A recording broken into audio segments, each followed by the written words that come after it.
Joop Cuypers was born in Amsterdam on August 1, 1920. Together with his brother Max, he was one of the first to enlist in the Waffen-SS Standarte Noordwest, which mainly consisted of Flemish and Dutch volunteers. Their initial training was in the Langenhorn barracks near Hamburg. Their class took their oath of allegiance in the presence of Himmler on June 22, 1941. After further training in Debica in Poland and Aries in East Prussia, he would be assigned to the Waffen-SS Vrijwilligen Legion Nederland and posted to the Leningrad sector, where he arrived in January 1942 north of Lake Ilmen. He would receive a baptism of fire and would be forced to immediately prove himself in battle. Soon after the arrival of the Legion, the 2nd Battalion Infantry, Joops, received orders to fill in the lines at Jatilopi on the Wulchow to absorb the Soviet attempt to break the siege of the city. All through February, the new legionaries resisted one wave of attack after another, in a frozen landscape with bitter cold temperatures as low as -50 C. The Legion suffered horrendous casualties, since they absorbed most of the direct impact of the Russian offensive. Though they were well-trained and determined, they were still new and inexperienced soldiers. The losses were enormous, but the casualties on the Soviet side were even worse. After weeks of close quarters, fierce fighting, the Soviets were initially able to advance, but were eventually pushed back. In April, the spring marked the end of the Soviet winter offensive. From his decorations, it is obvious that Joop Cuypers distinguished himself in the course of these frozen battles. For his meritorious actions during the hard fighting in the Wulchow-Kessel region, Joop was awarded the Iron Cross Second Class. The nature of the fighting was so close that he also qualified for the Infantry Assault Badge, which he also received. Finally, as a tribute to his endurance during this first horrible Russian winter, he was awarded the Winter Campaign Medal 1941–1942. Joop, now a veteran, had reached the rank of Rottenführer, corporal. It was on August 8, 1942 that Joop was wounded. He stood too close to the firemouth of a PAK when it was fired. His eardrums were ruptured, which deafened his left ear forever. Via first aid at the field hospital, Joop ended up in Waffen-SS Hospital Braunschweig, and from there was transferred to the Vrijwilligen Ersatz Brigade der Waffen-SS in Graz, Austria. After recovery, Joop had still suffered permanent hearing damage and was no longer suitable for infantry. A career change was in order.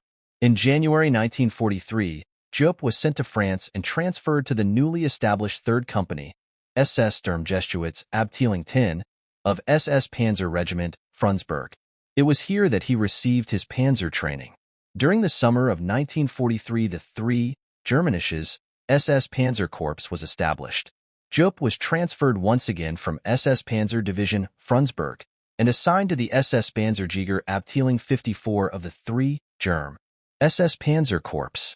He attended the Unterführerschule in Grafenwehr and obtained the rank of Unterscharführer, sergeant. He was given command of a motorized assault gun, Sturmgeschütz, or Stug 3. The 3 Germ SS Panzer Corps was first stationed in Croatia and took part in the fight against Tito's communist partisans. In December of 1943, Joop, with the corps, was moved to the Leningrad sector, Oranienbaum salient. Once again, on January 11, 1944, the Soviets launched a massive attack against the Northern Front. The Germans were forced to retreat to Luga, where they failed to establish a bridgehead. Under heavy fighting, they were forced further back to the Estonian city of Narva. Here they dug themselves in and were able to hold out to July 1944. It was during the later retreat, from Narva to the Tannenberg Stellung, that he would be further decorated with the Iron Cross First Class for his courageous but doomed efforts as Stug commander to break the encirclement of the 48th Regiment, General Seefahrt, during their retreat from Narva. The 48th Regiment and part of the SS Panzerjäger Abteilung 54 were covering the retreat of the 3 Germ SS Panzer Corps and were the last to evacuate Narva. On the night of July 26, 1944, the 48th Regiment was about to become surrounded and was running out of ammunition. They were on a swampy road between Soldino and Lagna, facing increasing Russian pressure and with their heavy vehicles stuck in the mud. Joop and part of SS Sturmgeschütz 54 desperately tried to clear an escape road and were engaged in heavy fighting, but the Soviet pressure was too great. When the 48th Regiment reached Lagna, in Soviet hands, They opened fire until all ammunition was exhausted. At 9:07, the last communication message was received. It read, "Will retreat in the western direction though the forest south of Lagna." Regiment 48, General Seifert, was now trapped behind enemy lines. Of the 3,000 men who composed it, only 27 survived. In the months August and September, the fighting over the Tannenberg-Stellung in Estonia continued.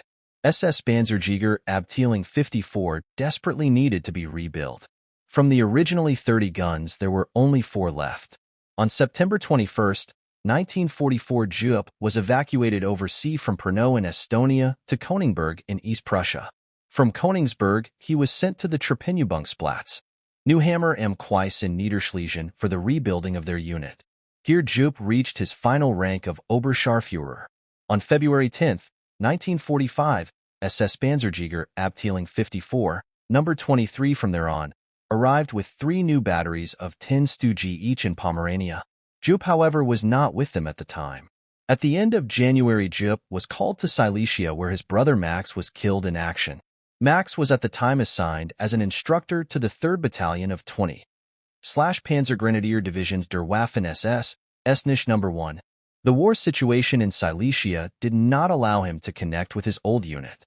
He fought with the Estonian Division in the battle for Apeln. It was only when the Estonian Division was able to withdraw from Silesia that in early April 1945, Jupp was transferred again, now for the last time to the Sturmgeschütz Abteilung of the SS Panzer Division, Frundsberg. One of his last fierce battles with Frundsberg was in and around the city of Dresden. In the final hectic days, the division broke up in smaller groups in an attempt to get away from the Russians. Jupp became separated from his unit and surrendered to Americans at Annaberg in Saxony after learning that the war had ended. After spending time in American and French captivity, where they forced him to eat soap and clear landmines without equipment, he was finally sent to Holland. The War Tribunal in Maastricht sentenced him to 3.5 years imprisonment for enlisting in a foreign service without Her Majesty's approval. During this time, he met his future, German, wife whom he married upon his release. A year later, he had a son, Max. He lived a happy life to the age of 77.